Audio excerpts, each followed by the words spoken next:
하나님의 강한 손이 어떻게 펼쳐져 가고 있어요? 막 진짜 그 손이 나타나서 우리를 어떻게 하고 있나요? 그렇게 하지 않죠. 그 사람의 마음을 변화시키고 그 상황을 이끌어내시고 또 아무도 손 못 대게 하나님께서 여러 가지 장치들을 하시고 또 지도자를 세우시고 하나님은 만나시고 대화하시고 이끌어내시는 모습을 볼 수가 있습니다. 우리는 모든 것을 우리가 하는 것처럼 보이고 생각할 때가 있습니다. 사실 그 안의 능력을 하나님께서 하신다라고 하는 거예요. 그래서 그 모든 일을 우리가 할 때 우리는 우리 스스로의 하는 일들에 대해서 자랑할 수 없고 또 그것을 통해서 다른 사람들 앞에 의시돼도 안 되는 거죠. 하나님께서 맡겨주신 일에 두려워할 필요도 없는 거예요. 너무 강해 보이는 애굽이라 할지라도 하나님께서 하시겠다 그러면 네 라고 하면 돼요.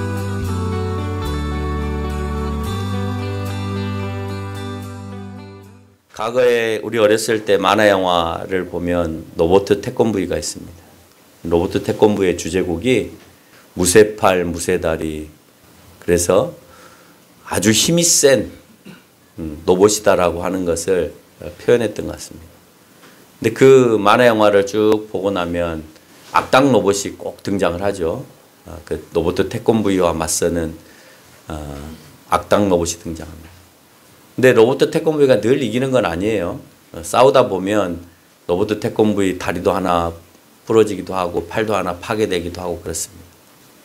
그러면 이제 흰머리에 V자 가르마를 탄 박사가 나타나서 그 로봇을 고치고 결국은 로버트 태권브이가 이긴다, 이런 내용의, 결국은 로버트 태권브이가 이기고 하늘을 쫙 이렇게 날르면서 이렇게 돔이 형성되어 있는 돔의 문으로 샥 들어오는 것으로 해서 항상 끝납니다. 오늘 출애굽기 6장 1절에서 말하는 강한 손은 누구도 상대할 수 없는, 로버트 태권브이는 누구도 상대하고 자기 자신도 망가지는 일들이 수도 없이 일어나지만 오늘 하나님께서 말씀하시는 강한 손은 첫째 보이지 않아요. 그래서 파괴하고 싶어도 파괴를 못해. 근데 그 힘이 얼마나 센지를 오늘 출애굽기를 통하여서 얘기해 줍니다. 그래서 누구도 상대할 수 없는 강한 손을 묘사하고 있는 것을 볼 수가 있습니다.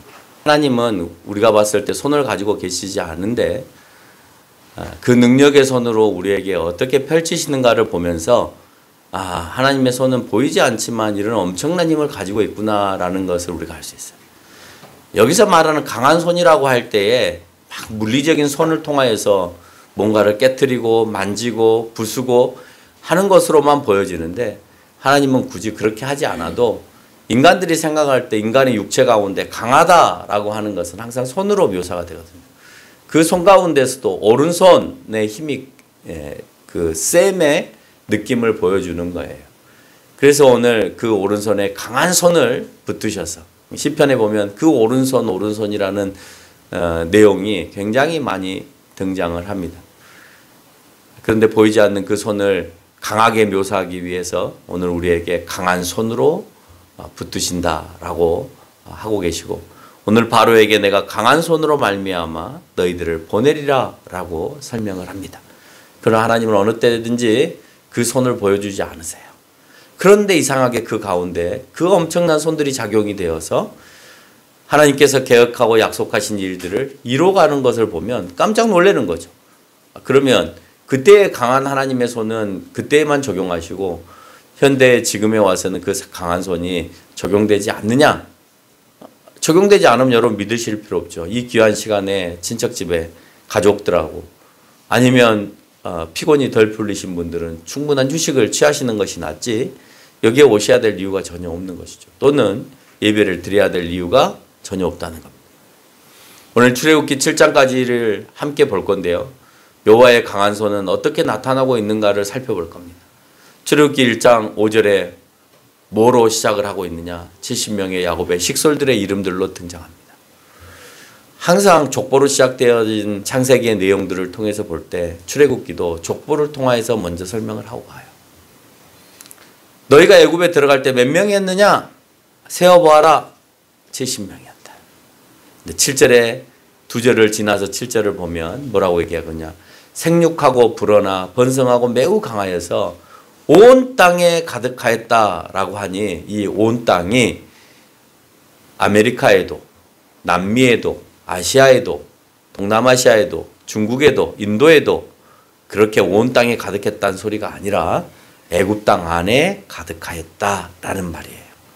그러니까 우리가 문자를 잘못 보면 우와 이스라엘 사람들이 전 세계에 다 흩어져 살았구나라고 착각하면서 읽을 수 있는데 오늘의 배경은 애굽을 배경으로 하고 있다라는 전제를 늘 머릿속에 깔고 있으면 그런 해석이 나올 수가 없죠.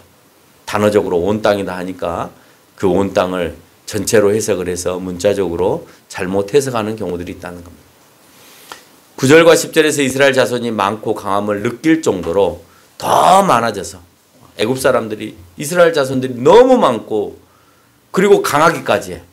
그러니까 그들이 더 많게 되면 전쟁이 일어날 때 옆에 있는 대적들과 연합하여서 그때 당시에 애굽의 가장 강력한 대적은 지금의 터키 지역이었던 히타이족들이었습니다. 그러니까 그때는 크게 애굽과 대치되어 있는 민족이 히타이족들과 애굽 이렇게 두 개밖에 없었어요. 그러니까 그들과 힘을 합하여서 연합하여서 싸우게 되면 우리가 위험하지 않겠느냐라는 얘기를 하는 겁니다. 그래서 그들이 지금 이 상황에서 민족으로까지 성장하였다라고 설명을 합니다. 하나님께서는 약속을 신실히 이행하는 그 강한 손을 가지고 계시죠. 그 약속을 지키시기 위해서 세상이 흘러가는 것을 하나님의 방식대로 흘러가게 하시는 거예요. 하나님은 이미 약속하셨어요. 이스라엘 백성들을 하늘의 별과 같이 바다의 모래와 같이 광야의 티끌과 같이 너희들을 번성하게 하겠다라고 약속하셨으니까 그 번성이 이루어져야 되는데 그 번성이 지금 애굽 땅 안에서 이루어지고 있고 그걸 이스라엘 사람들이 인정하는 것이 아니라 애굽 사람들이 그것을 보고 와 우리가 지금 이 사람들과 싸우면 위험을 느끼게 될 정도로까지 많아졌구나라고 표현하고 있다는 겁니다. 아무것도 안 하시는 것처럼 보여지지만 하나님은 그 70명을 애굽에 이끄셔서 이와 같이 엄청난 힘으로 만들어 놓으셨다는 겁니다. 왜? 그렇게 하겠다고 약속하셨기 때문에 그런 것이고 그렇게 하겠다고 하는 그 약속을 이루어 가시는 것이 바로 강한 손인 것이지 우리가 생각하는 물리적인 손이 등장해서 얘를 낳게 하고 결혼을 억지로 시키고 이렇게 하지 않는다라고 하는 거죠. 하나님의 개혁 가운데 두렵게 하는 강한 손이 있습니다. 애굽이 민족의 위험을 느껴서 더 강한 노역을 하게 합니다. 그런데도 불구하고 그 수가 계속 늘어납니다. 그러니 애굽은 더 위협을 느낍니다.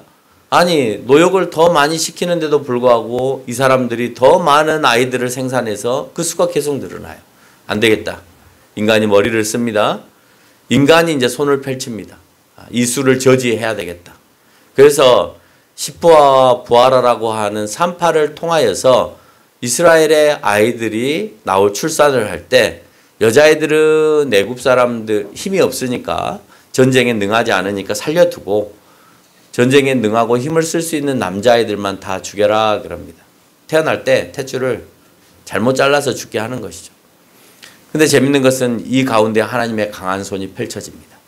1장 17절에 보니까 이들은 하나님을 두려워하여 그랬습니다. 때리거나 파괴하거나 무너뜨리지 않아도 해결할 수 있는 방법들이 있습니다. 우리가 자녀들을 매를 들고 야단을 칠 때도 있습니다만은 앉혀놓고 조곤조곤 얘기하면서 눈물을 흘리게 할 수도 있는 거예요. 그렇죠? 오늘 하나님께서는 막 그 사람들을 거꾸로 틀리고 넘어뜨리고 해서 그래서 내 말을 들어라 라고 이 시간에는 하지 않고 1장 7절을 보니까 그들이 하나님을 두려워하게 하는 마음을 주셔서 하나님을 두려워했더라. 그래서 그들은 당시에 최고의 문명국가였던 애굽의 왕의 명령을 어겨가면서까지 하나님을 향하여서 순종하고 있는 모습을 우리가 읽을 수 있는 거예요. 여러분 감히 왕 앞에 명령을 어길 수 있습니까? 큰일 나죠. 지금 우리가 법을 어기는 것도 두려운데 보이지 않는 하나님의 그 두려움 때문에 내가 왕의 명령을 어긴다고요? 잠깐 눈을 질끈 감고 안 어겨도 되잖아요. 여러분 눈을 질끈 감고 주일날 안 와도 되잖아요. 한 번쯤은 눈을 질끈 감고 내가 하기 싫은 거 안 해도 되잖아요. 하나님 두렵지 않으니까. 그런데 오늘 산파들은 하나님이 두렵기 때문에 왕의 명령까지도 어겨가면서 자기의 목숨을 내거는 거죠. 왕의 명령을 어기는 것은 곧 죽음과도 같은 거니까. 그럼에도 불구하고 그 아이들을 살리는 일을 하게 됩니다. 하나님의 강한 손이 그들 가운데 펼쳐졌죠. 이스라엘 전체 민족은 말씀하시다가 2장에서 한 사람에게 주목합니다. 1장은 이스라엘 민족을 지금 내가 이렇게 번성하게 했다, 이렇게 많다, 애굽 사람마저도 위협을 느낄 정도로 지금 강한 힘을 가지게 되었다라고 얘기하면서 2장에 들어가서는 민족 전체를 얘기하는 것이 아니라 어느 한 사람의 포커스를 딱 맞춥니다. 그 한 사람이 누굴까요? 모세입니다. 왜냐? 자, 1장에 이 많은 사람들을 이끌 사람이 누구냐는 걸 보여주고 싶은 거예요. 얘네들을 이대로 놔두면 오합지졸이 될 텐데 이 오합지졸을 바로잡으려면 누군가가 지도자가 있어야 된다는 거죠. 그 지도자를 내가 어떻게 이끌어가는가 잘 봐. 지금 상황은, 지금 애굽의 상황은 다 어린아이들이 나오면 죽이는 상황이야. 근데 이 아이를 내가 태어나게 할 거야. 태어나게 하는데 죽게끔 내가 내버려 두는지 아니면 기가 막히게 얘를 살려서 이 민족들을 내가 구원해 낸다고 했으니까 어떻게 구원해 내는가 하는 것을 너희들이 지금부터 잘 봐 라고 2장을 보여주면서 우리에게 소개하는 거예요. 그 민족의 지도자를 건져내시는 하나님의 강한 손은 정말 물 흐르듯이 흘러갑니다. 남자아이가 낳습니다. 죽어야 되죠? 남자아이는 다 죽이라 했으니까. 해필 낳는데 남자아이를 낳았어요. 나일강에 버려야 되는 상황이 됐습니다. 모세의 어머니가 요게벳인데 요게벳이 모세를 딱 나서 봤더니 어떻다고 표현하냐면 2장 2절에서 보니까 잘생겼다고 표현하고 있어요. 너무너무 잘생겨요. 근데 이 단어가 히브리어로 토브라고 하는 단어를 사용했는데 이 토브라는 단어는 잘생겼다는 표현보다는 좋은, 선한이라는 표현으로도 더 많이 사용되어져요. 그러니까 얼굴을 딱 봤는데 좋은 모습이 보이는 거예요. 모세 안에. 얘를 내가 물에다 버리기에 너무 아까운 거예요. 또 마음이 요동하는 거예요. 얘를 내가 버릴 수 없다. 그 마음을 누가 주시고 있어요? 하나님께서 강한 손으로 오늘 요게벳의 마음을 이끌어내시는. 그러니까 못 버리고 100일 동안 키웁니다. 3개월을 데리고 있습니다. 근데 이제 울음소리가 점점 커지죠. 여러분 얘를 키워보면 알지만 이제 3개월이 물론 막 낳아도 목소리가 큰 애들도 있습니다만은 3개월이 되면 들통이 날 수 있습니다. 더 이상 데리고 있을 수가 없어서 갈대 상자에다가 기름기 있는 것들을 발라서 물이 새어 들어오지 않게끔 잘 만들어 놓은 다음에 그 안에다가 모세를 집어넣어서 나일강에 띄웁니다. 띄우는데 마침 그 갈대 상자가 어디로 갑니까? 바로의 공주 앞으로 갑니다. 나는 그것을 한번 영상으로 연상을 해봤어요. 갈대 상자가 가는데 갈대숲 사이에서 목욕하고 있는 바로의 딸 공주 앞으로 그 갈대 상자가 간다. 정말 내가 그냥 띄웠는데 마침 그 자리에 공주가 있었고 그래서 그곳으로 딱 도착했냐? 나는 그렇게 생각하지 않아요. 그렇게 하나님이 이끄셨다라고 생각하지 않아요. 왜 그러냐? 그냥 물에 띄웠으면 끝나잖아요. 여러분 나일강 어제도 그 TV 프로에서 그 선생님이 교수가 나와서 하는 프로그램. 그 프로그램에서 보니까 이제 애굽의 미라에 대해서 이집트 미라에 대해서 설명을 하는 것을 봤어요. 설명을 봤는데 거기에 유일하게 미라가 3종류가 있어요. 하나는 사람의 미라. 그 다음에 나머지 3개는 동물의 미라인데 이스라엘 사람들이 가장 좋아했던 동물이 고양이였답니다. 고양이의 미라가 그렇게 많이 등장을 하고 그 다음에 왕이 늘 가지고 있었던 동물이 있었어요. 늘 옆에 데리고 있는 아주 귀한 동물이라고 생각하는 그 동물이 뭐냐? 코 큰 원숭이. 원숭이가 미라로 등장했어요. 그런데 섬기는 동물이 있어요. 애굽에서 섬기는 동물. 그 섬기는 동물의 미라가 나오는데 내가 얼추 봐도 10m 이상은 되는 것 같아요. 그 동물이 뭘까요? 악어예요. 나일강의 악어가 유명합니다.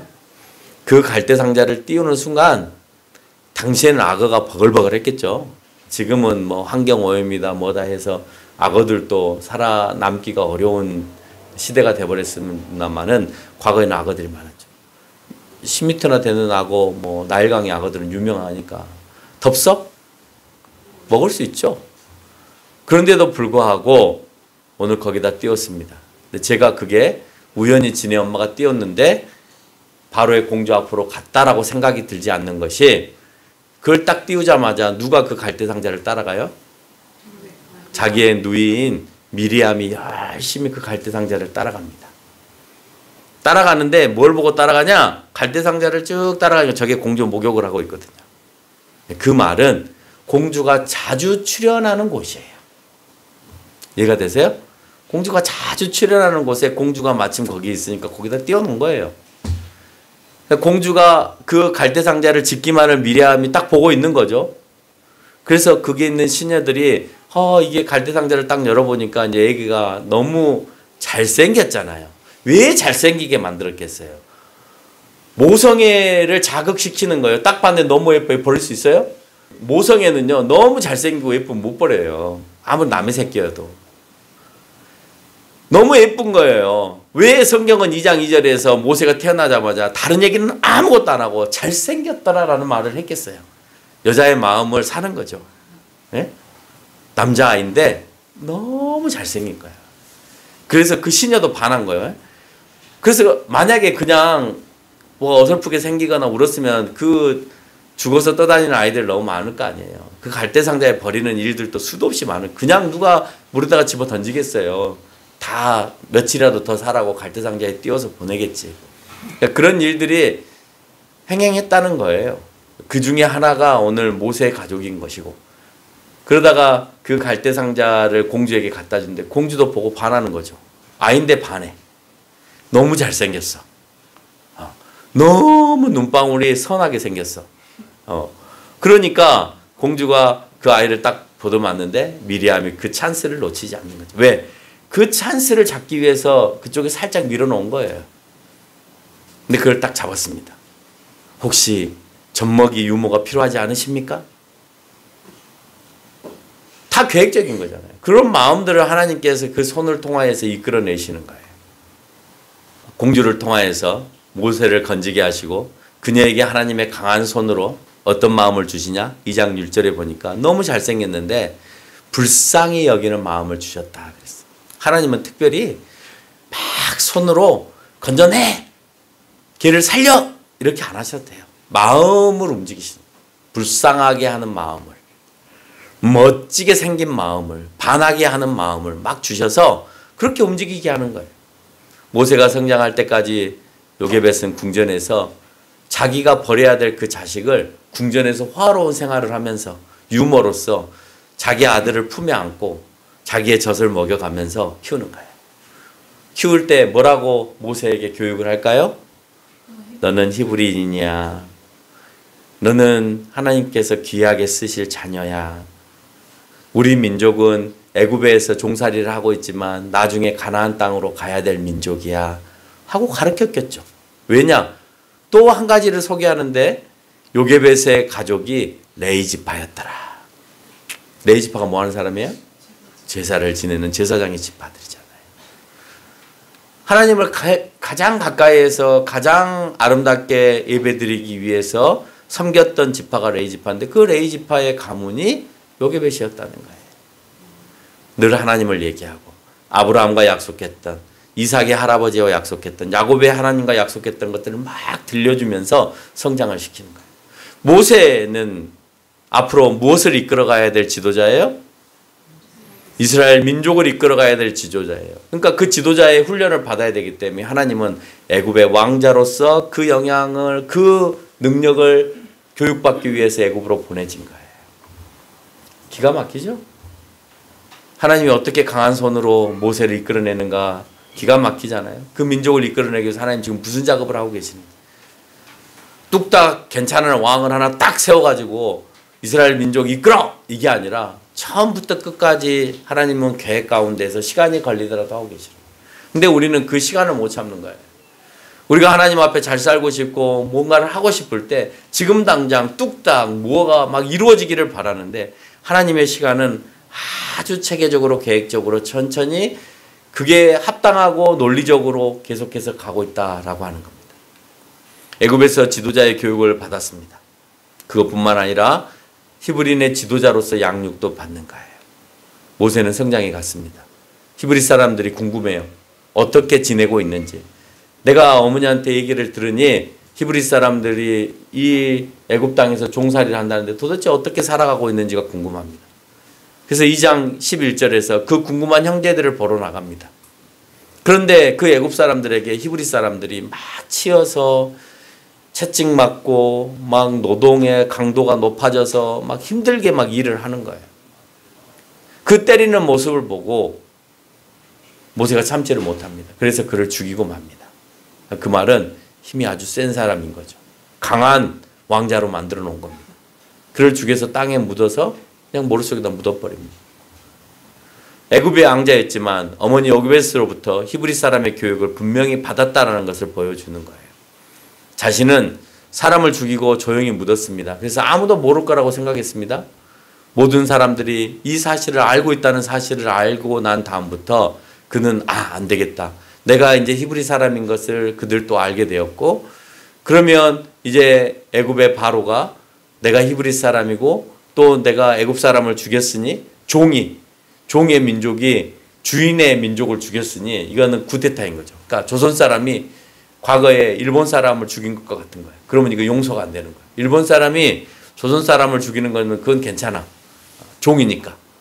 근데 종의 나라가 주인의 나라 행세를 하고 있는 일본 사람의 사람을 죽였다? 그러면 일본 경찰이 가만히 안 있겠죠. 몇 배나 응징을 가겠죠. 그 일대 그 주변에 있는 사람 다 쑥대밭을 만들겠죠. 그래서 어쩔 수 없이 그가 광야로 도망을 갑니다. 광야로 도망한 것도 기가 막혀요. 사람을 죽였기 때문에 지가 고난을 받아야 되는 것은 모세가 고난을 받는 거지만 고난 가운데서도 하나님은 사용하세요. 그래서 앞으로 40년이 넘도록 광야 생활을 해야 되는데 딱 40년 동안 광야 생활을 해요. 누가요? 모세가. 이스라엘 백성들을 이끌고 갈 그 땅을 40년 동안 샅샅들이 다 지켜보는 거예요. 예? 미디암의 그 광야에서 미디암의 후손이었던 제사장 이드로를 통하여서 40년 동안 그 광야를 샅샅이 구석구석 다 보게 만드신. 그러니까 어디로 가야 될지, 어떻게 해야 가나안 땅으로 넘어가는지를 다 알게끔 40년 동안 광야의 교육을 시키고 계시다. 그래서 미디안이라고 하는 사람의 모습을 쳐다보니까 족보를 따라서 쭉 올라와 보니까 미디안은 아브라함의 후처였던 그두라의 아들의 후손들이 이 미디안 사람들이에요. 이 미디안 사람들이 결국은 아브라함의 계약 가운데 놓여 있는 사람이니까 하나님을 알고 지내는 혈통들이 있다는 거고, 오늘 미디안이 제사장을 지냈다라고 하는 것은 충분히 하나님을 숭배하고 하나님께 경배하는 그런 사람이었을 가능성이 굉장히 높다. 그러니까 이방의 사람을 이방의 신들을 숭배하는 것이 아니라 아브라함의 후손들이 그곳에서 성장하고 있었기 때문이다라고 하는 겁니다. 오늘 2장 18절에서는 느우엘이라고 등장해요. 이 느우엘이 3장 1절의 이드로와 같은 단어입니다. 그래서 느우엘이라고 표현되어 있는 이름이나 이드로라고 표현되어진 이름이 결국은 모세의 장인인 이드로의 이름으로 같이 사용되어진다. 그래서 그의 딸 시보라와 결혼을 하고 그곳에서 광야 생활합니다. 하나님의 강한 손은 이스라엘의 성장과 지도자 모세의 성장에도 관여하시지만 이 모든 것을 하나로 발휘하실 마음을 가지고 있는 거예요. 이스라엘의 성장, 모세의 성장, 이걸 모아서 하나님께서 큰 역사하심으로 보여주시겠다는 겁니다. 2장 23절로 4절의 말씀에 보면 이스라엘 자손의 노동으로 인해서 하나님은 여기서 신음소리를 듣습니다. 그리고 하나님께 그 소리가 상달되었더라 라고 하고 있습니다. 과거 아브라함과 이삭과 야곱에게 새 언약을 주셨죠. 그리고 그 언약 가운데서 오늘 그 언약을 하나님께서 기억하셨다라고 표현합니다. 자, 이제 그 말을 내가 잊어버린 것이 아니라 생각나셨다는 말로 표현되어질 수 있어요. 내가 기억했다 그러니까 잊어버렸다가 내가 생각나는 말로 표현될 수 있습니다만은 내가 잊어버려서 생각나는 게 아니라 그 언약을 이제 내가 이행하겠다. 다시 걔를 불러들여서 내가 이제 시작할 때가 됐어 라고 표현하시는 거예요. 그래서 하나님의 강한 손의 일은 여기서 본격적으로 시작이 되어집니다. 이스라엘 민족에게 그 손을 먼저 펼치시는 것이 아니라 지도자 모세를 먼저 변화시켜서 이끌어내는 작업을 해요. 우리가 생각할 때는 이스라엘 백성들을 먼저 이끌어내서 그냥 광야로 데리고 나오면 광야에서 모세가 맞이해서 이끌고 가면 되잖아요. 근데 하나님은 그렇게 하지 않으시고 한 사람을 먼저 변화시켜요. 그래서 항상 제가 어느 교회를 가든지 간에 하는 작업이 뭐였는데 한 사람만 먼저 변화를 시켜요. 모든 사람을 다 변화시키기에는 너무 힘들기 때문에 한 사람만 변화시켜서 나와 똑같은 생각을 하게 만들고 그래서 그 두 사람이 또 네 사람이 똑같은 생각을 하게 만들어서 그렇게 성장을 시키는 훈련을 합니다. 그게 성경적이다라고 하는 것을 제가 이제 이미 출애굽기를 읽으면서 알게 된 거예요. 그래서 오늘 모세를 훈련을 시키는데 이 모세 한 명이 하나님에 대한 순종함이 없으면 이스라엘 전체가 순종함이 흔들어지죠. 모세가 흔들리면 이스라엘 전체도 다 흔들릴 거 아니에요. 모세를 강하게 하는 거예요. 여러분 누군가를 교육을 할 때 정말 잘하고 똑똑한 아이 한 명만 제대로 딱 교육을 시키시면 그러면 그 이제 두 사람이 또다시 두 사람을 양육할 수 있잖아요. 그러면 네 사람으로 건강한 사람을 만들 수 있는. 근데 한 사람이 여러 사람을 훈련시켜서 훌륭한 제자를 만들어낼 수 없어요. 그 말은 뭐냐? 한 명도 제대로 된 제자를 만들어낼 수 없다는 거예요. 제가 대학에서 강의를 합니다마는 60명, 100명 이렇게 앉혀놓고 강의를 하면 그냥 걔네들은 내 강의를 듣고 가는 사람들이에요. 그러니까 그 중에는 내 진짜 제자가 없는 거죠. 근데 그 중에서 정말 내가 가르쳐 주는 것을 잘 흡수하고 배우려고 하고 노력하는 아이는 한 명 끄집어다가 훈련을 시켜요. 그러면 이 아이는 또다시 교회를 세우고 아니면 교회에서 목회를 하면서 또다시 그만큼을 성장을 해서 항상 같이 그 목회를 하는데 도움을 주고 유기적인 관계로 형성이 되어지는 거예요. 그래서 제자라고 하는 게 막 많이 모아놓고 강의만 한다고 제자가 되는 게 아니라 정말 원래 제자는 같이 밥 먹고 같이 잠자고 하는 사람이 제자였어요. 그래서 옛날에 우리나라도 유교 교육을 받거나 다른 교육을 받으면 선생님과 같이 한솥밥을 먹으면서 같이 훈련을 받고 같이 교육을 받고 같이 자고 그렇게 하는 거죠. 오늘 호렙산에 불이 붙었습니다. 교육을 시키는 거예요. 왕자 교육과 지도자 교육을 잘 받았던 오늘 모세에게 봐. 그거보다 더 큰 힘이 있는데 바로 이런 거야. 오늘 내가 이 힘을 누구에게 주느냐? 너에게 주겠다. 왕자로서 오늘 바로처럼 모세는 뭐가 있냐? 자존심이 있었어요. 내가 왕자잖아요. 함부로 굽히는 것을 잘 못해요. 왕의 교육을 받았기 때문에. 그러니까 내가 하기 싫으면 안 하는 거죠. 아니요, 못하겠습니다. 하나님께서 애굽으로 가라 하시지만 모세는 네라고 하지 않아요. 바로. 왜냐하면 자기가 왜 광야로 왔어요? 죽음을 피하여서 광야로 왔잖아요. 근데 다시 죽으러 어디로 가라는 거예요? 애굽으로 가라는 거예요. 애굽으로 가라는 말은 너 죽으러 가 이 소리인데 가지겠냐고요.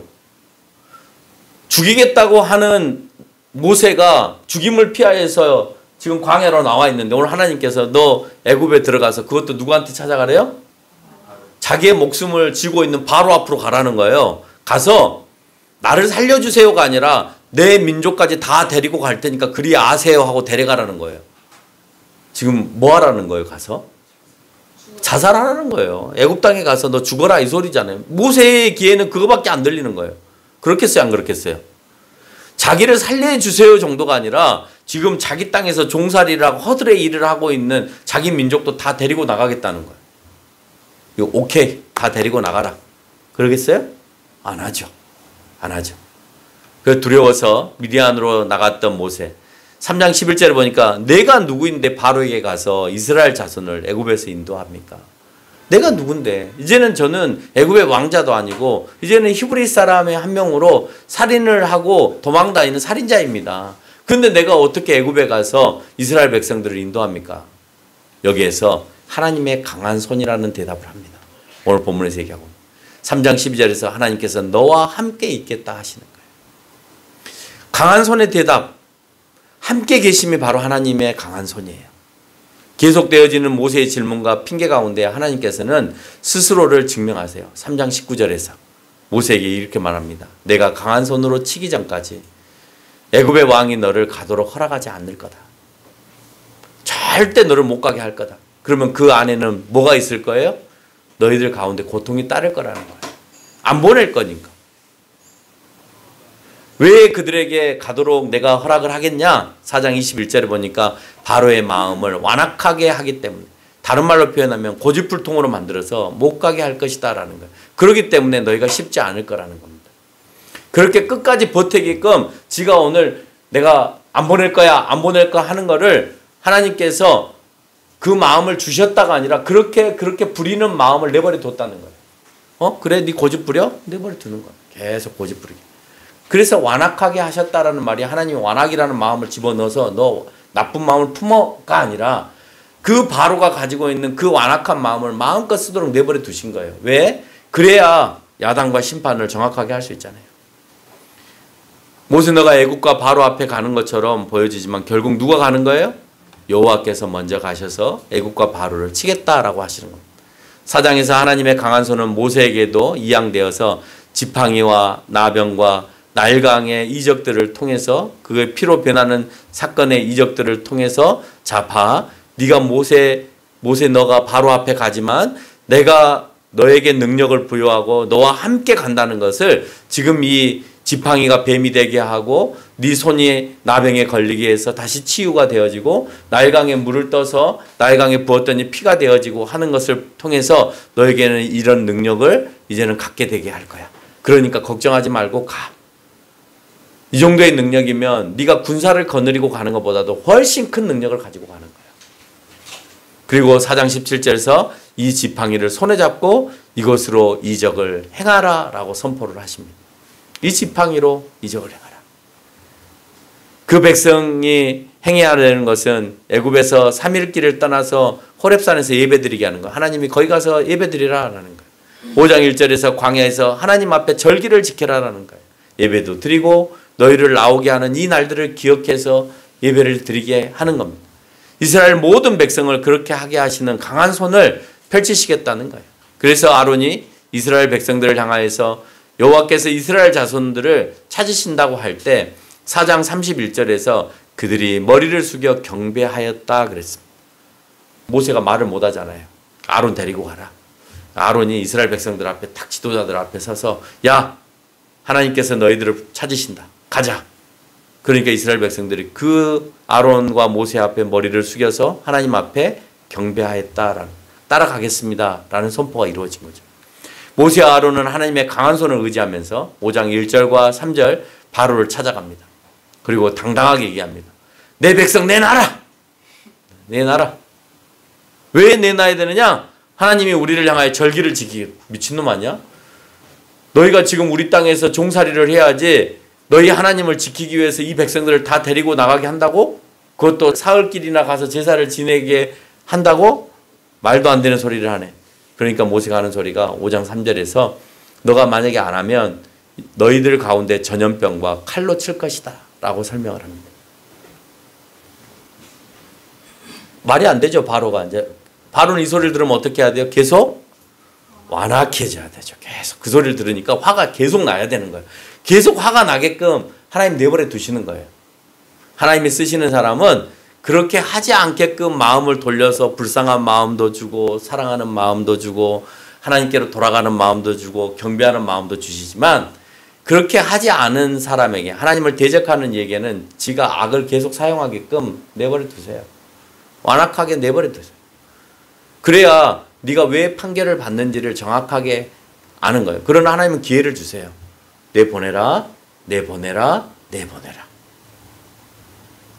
바로는 더 심한 노역을 이스라엘 사람들에게 더 가합니다. 이제는 모든 재료까지도 너희들이 다 구해서 벽돌도 만들고 그것도 옮기고 굽고 하는 것까지 다 하게 합니다. 이스라엘 백성들의 더 큰 고통 소리가 들립니다. 여러분 이런 상황 가운데에서 왠지 하나님의 강한 손의 역사가 일어나지 않는 것처럼 보여지겠죠.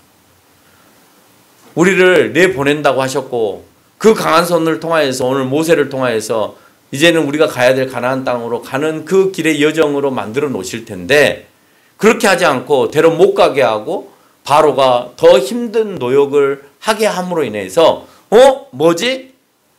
모세와 아론이 하나님으로부터 들었다는 소리는 뭐지? 왜 그 힘의 작용이 우리에게 되어지지 않는 거지. 왜 우리는 더 힘들고 못 나가고 있는 거지? 라고 얘기했겠죠. 분명 우리의 삶 가운데도 하나님이 모세에게 그러신 것처럼 우리 가운데도 계시지만 우리 가운데 계시지 않는 것 같은 상황이 얼마든지 일어날 수 있다는 거예요. 그럼 하나님 옆에 늘 계시잖아요. 늘 계시는데 늘 계신다고 느껴지세요? 안 느껴지는 게 문제인 거죠. 느껴지시는 분들은 늘 하나님의 그 강한 손의 역사를 내가 느끼고 사시는 거고, 못 느끼는 분들은 여러분의 강한 손을 느끼고 사는 거예요. 내가 이래야지. 내가 해야지. 내가 힘이 세야지. 내가가 있는데 그 안에 누가 그 안에 개입을 하시겠어요? 하나님 절대 개입하시지 않으시죠. 그래? 네가 그렇게 완악한 마음으로 한번 해보겠다고? 그럼 해봐. 네 팔이 부서질 정도로 한번 일해봐. 네 다리가 한번 마음껏 강한 힘을 발휘하면서 일하게끔 내가 내버려 둬 볼게. 그러시겠죠. 오늘 이런 상황은 얼마든지 일어날 수 있다는 거예요. 하나님이 이끄신다고 하는데도 불구하고 이끄시지 않고 대러 그곳에서 고통과 고난의 시간을 보낼 수도 있다는 겁니다. 하나님을 알고 있고 믿는 사람이라도 육체적인 고통 가운데 나오는 것은 5장 21절에서 말하고 있는 원망으로 표출이 되어지는 거예요. 하나님을 믿어요. 알고 있어요. 그런데 육체적인 고통이 나에게 와요. 그러면 우리에게 터지는 건 뭐예요? 원망이에요. 5장 21절에서 얘기하고 있는 것처럼 원망을 하는 겁니다. 바로의 학대 가운데 이스라엘엔 원망과 원성이 흘러나오기 시작합니다. 이때 6장 1절에서 하나님께서 이제 내가 바로에게서 하는 일을 너가 보리라. 자, 이제 봐. 내가 네 원성을 들었어. 강한 손으로 말미암아 바로 가운데서 그들을 보내리라 라고 설명을 하고 있습니다. 얼마나 강한 손이어야만이 당시에 최고의 문명 국가였던 애굽의 왕과 애굽의 군사들이 꼼짝하지 못할 강한 손으로 펼쳐지겠어요?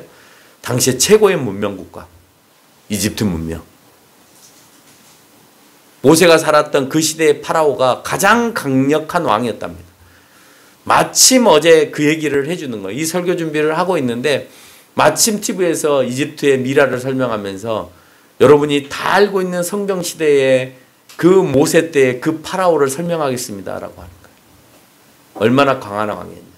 그 왕의 그 시신이 도굴되지 않게 하기 위해서 많은 일반 사람들이 묻혀있는 그 미라 시신에다가 사이다가 넣어놨다는 거예요. 왜? 따로 해놨더니 얼마 안 가서 도굴해버리더라고요. 그래서 한번 도굴당해서 그 왕 옆에 있는 많은 금은보화나 장식구들이 다 도굴당해서 없어져 버렸어요.